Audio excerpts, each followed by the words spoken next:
Hello student, today we discuss new topic that is methods to strengthen the immune system. यानी ऐसे कौन कौन से मेथड्स होते हैं जिसके थ्रू हम हमारे इम्यून सिस्टम को बूस्ट कर सकते हैं, हमारे इम्यून सिस्टम को एक पर्टिकुलर डिजीज के अगेंस्ट हम रेजिस्टेंट बना सकते हैं।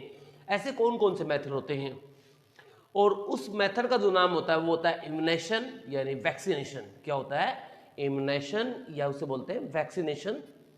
वैक्सीनेशन में क्या होता है?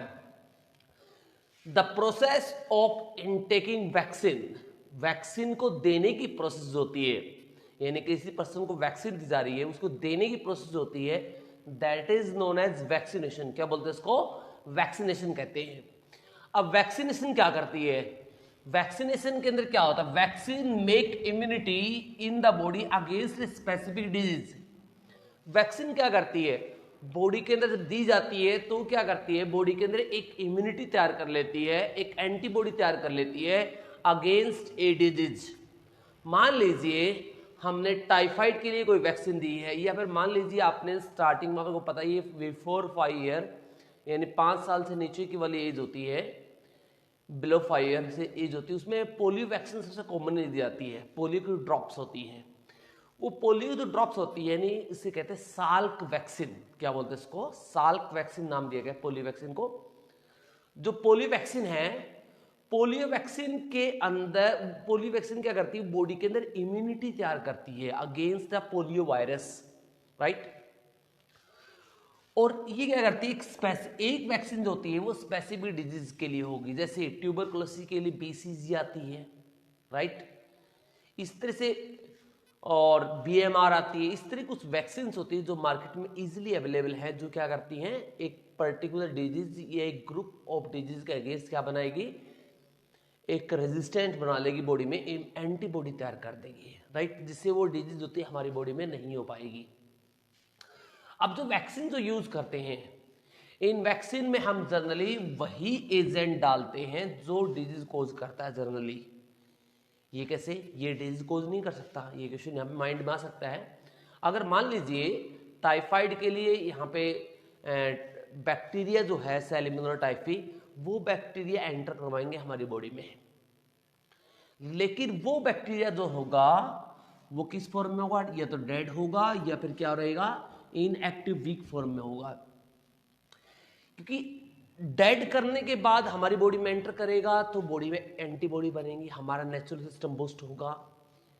अगर वीक फॉर्म में है यानी कमजोर है, इतना वीक है, इतना इनएक्टिव कि वो डिजीज कोज नहीं कर सकता, अगर इस फॉर्म में डालेंगे तो बॉडी के अंदर क्या होगा? इम्यून सिस्टम बूस्ट होगा, इम्यून सिस्टम बनेगा। तो हम क्या डालते हैं वैक्सीन में जनरली? अगर मान लीजिए आप पोलियो वैक्सीन ले रहे हो, पोलियो वैक्सीन में हम वही पैथोजन डालेंगे जो एक्चुअली पोलियो कोज करता है, यानी polio virus, right, police virus से कहते हैं, पोलियो वायरस ही डालते हैं। और वो क्या करता है? बट वो इतनी वीक फॉर्म में होता है, इतना इनएक्टिव फॉर्म में होता है कि बॉडी एंटीबॉडी जो होती है वो उसको बना लेती है, बट डिजीज कोज नहीं करेगा वो, राइट। अब कौन कौन सी टाइप की वैक्सीन अवेलेबल है? वैक्सीन बहुत तरह की अवेलेबल है। सबसे कॉमन एग्जांपल दे रहा हूँ, लाइक साल्क वैक्सीन से कहते हैं, polio vaccine, typhoid vaccine, BCG tuberculosis के लिए आती है, बीएमआर वैक्सीन आती है रूबेला के लिए, राइट। तो इस तरह कुछ वैक्सीन होती हैं जो मार्केट में इजीली अवेलेबल है। और ये वैक्सीन क्या करती है? एक ये बॉडी में इम्यून सिस्टम बनाएंगी और वो उसके अगेंस्ट एंटीबॉडी बना लेगी, जिसकी वजह से वो डिजीज होने के चांसेस होते हैं हमारी बॉडी में रिड्यूस हो जाएंगे, कम हो जाएंगे, राइट।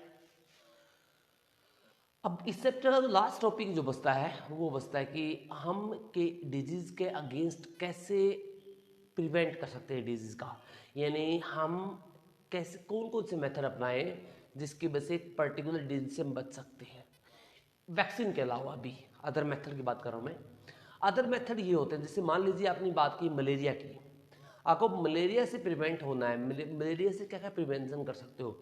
मलेरिया से प्रिवेंशन ये कर सकते हो कि आपके राउंड में जो मॉस्किटोज होते हैं, आप रात को सो रहे हो तो नेट लगा के सोइए, कॉमनली इसका हो सकता है। इसके अलावा आपके अराउंड में प्रॉपरली सैनिटाइज रखिए एरिया को, जहाँ पे आप घर में रहते हो या कहीं और रहते हो, तो मॉस्किटो किलर का यूज़ कीजिए या फिर सैनिटाइज रखिए प्रॉपरली इन्वायरमेंट को, जिसकी वजह से मॉस्किटो जो ब्रीडिंग नहीं कर पाएंगे उनके नंबर कम हो जाएंगे, इसकी मलेरिया से बच सकते हो। ऐसे सेम डेंगू के लिए भी अप्लाई होता है। डेंगू वायरस होता है वो भी आप बताइए एडिस मॉस्किटो के थ्रू स्प्रेड होता है। उसको भी कंट्रोल करने का ये तरीका होता है कि आपके अराउंड में जो पानी है वो स्टैंडिंग नहीं होना चाहिए। जैसे अभी रेनी सीजन है, रेनी सीजन में स्पेशली डेंगू ज़्यादा फैलता है, तो उसमें क्या होगा, जो पोन्ड्स होते हैं या घर के अराउंड में नालियाँ होती हैं या फिर कोई पुराने जो कचरा होता है लाइक टायर हो गया, कोई कूलर होगा, उसमें पानी मिलेगा आपको, उसके पानी को लंबे टाइम तक हमें चेंज करते रहना चाहिए। ये जैसे कूलर है, कूलर में बार बार पानी को चेंज करते रहना चाहिए। इसके अलावा अगर टायर वगैरह में पानी पड़ा हुआ तो उसको निकाल देना चाहिए। स्टैंडिंग वाटर नहीं होना चाहिए, राइट। अगर नाली वगैरह में हमें तारपीन वगैरह का या कैरोसिन कोयल जो होता है वो कॉमनली यूज़ करना चाहिए उसके राउंड में, जिसकी वजह से वो ब्रीडिंग नहीं कर पाएंगे, राइट। यानी लार्वा जो होते हैं वो ब्रीडिंग नहीं कर, मॉस्किटो होता है तो ब्रीडिंग नहीं कर पाएंगे क्योंकि लार्वा जो नए मॉस्किटो नहीं आ पाएंगे। और हमारे इन्वायरमेंट में साफ सफाई रखी कि ये कॉमनली एक वेक्टर बोर्न डिजीज को कंट्रोल करने का तरीका होता है। उसके अलावा अगर बात करें कोलेरा के लिए कि कोलेरा जो होती है डिजीज उसकी केस कैसे बना सकते हैं, कोलेरा के लिए आपको क्या करना है, जो वाटर और फूड जो आप इनटेक कर रहे हो वो प्रॉपर्ली सैनिटाइज होना चाहिए। अगर आप फ्रूट्स वगैरह यूज़ कर रहे हो तो उसको प्रॉपर्ली धो के यूज़ करना चाहिए। वेजिटेबल्स यूज़ कर रहे हो उसको प्रॉपर्ली धो के खाना चाहिए, या फिर उसको रिपन या जिस फॉर्म में आप ले रहे हो उसको क्या करना है, पहले साफ़ सुथरा से अच्छे से क्लीन वाटर से साफ कर लेना चाहिए। फूड जो होता है उसको ढक के रखना चाहिए ताकि कोई वेक्टर लाइक फ्लाइज वगैरह ये किसी कंटामिनेटेड पार्टिकल को उसके ऊपर ना लेके आ सके, राइट। और कोशिश करिए कि फूड जो होता है वो ठंडा कम खाएं, ज़्यादातर गर्म फॉर्म में खाएं, राइट। रेडीमेड फूड खाने की कोशिश करिए जिसकी वजह से कंटामिनेशन चांसेस होते हैं वो रिड्यूस हो जाते हैं।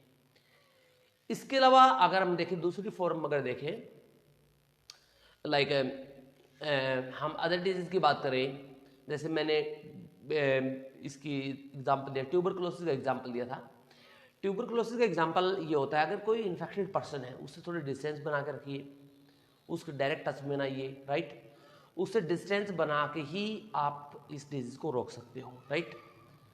अगर हम बात करें फंगल डिजीज लाइक डर्मेटोसिस या फिर रिंग वर्म्स को बोलते हैं, किसी इन्फेक्टेड पर्सन के क्लोथ ना यूज़ करके, आप कोई इन्फेक्टेड पर्सन से क्लोथ यूज़ मत करिए, उसको शेयरिंग मत करिए, क्लोथ्स को टॉवल वगैरह को शेयरिंग मत करिए, राइट। इन चीज़ों से आप उससे बच सकते हो। तो ये थे कुछ प्रिवेंशन मेथड्स जो डिजीज के केस आप अप्लाई कर सकते हो, राइट। सो ये चैप्टर होता है फिनिश।